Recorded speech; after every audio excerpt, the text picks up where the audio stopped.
চতুর্ভুজ দিয়ে আঁকা ছবিগুলির রং। চলো দেখি।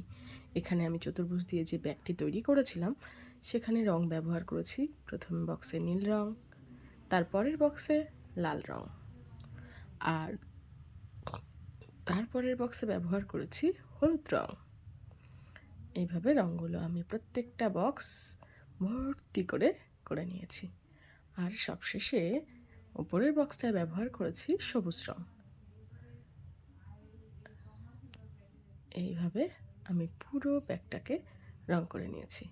এরপর ব্যাগের হাতলটাকে রং করতে ব্যবহার করেছি খয়েরি রং, আর ব্যাগগুলোকে বর্ডার দেওয়ার জন্য ব্যবহার করেছি পার্সিয়ান ব্লু।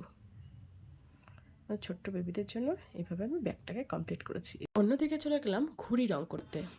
ঘুড়ি রং করতে আমি প্রথমে ব্যবহার করেছি পিচ কালার।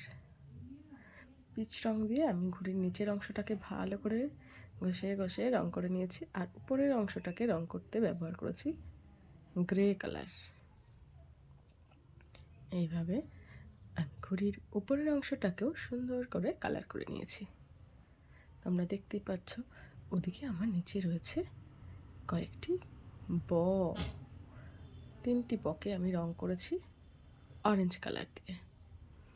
আর যে লেসটা বানিয়ে রেখেছিলাম সেই লেসটা কালার করতে ব্যবহার করেছি গ্রে কালার।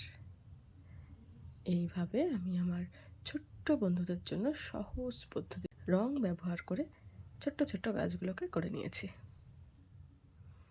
ভিডিওটি তোমাদের কেমন লাগলো অবশ্যই একটা কমেন্ট করে জানিও।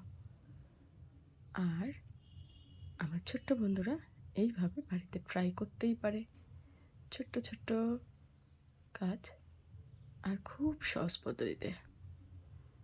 সবাইকে অসংখ্য ধন্যবাদ।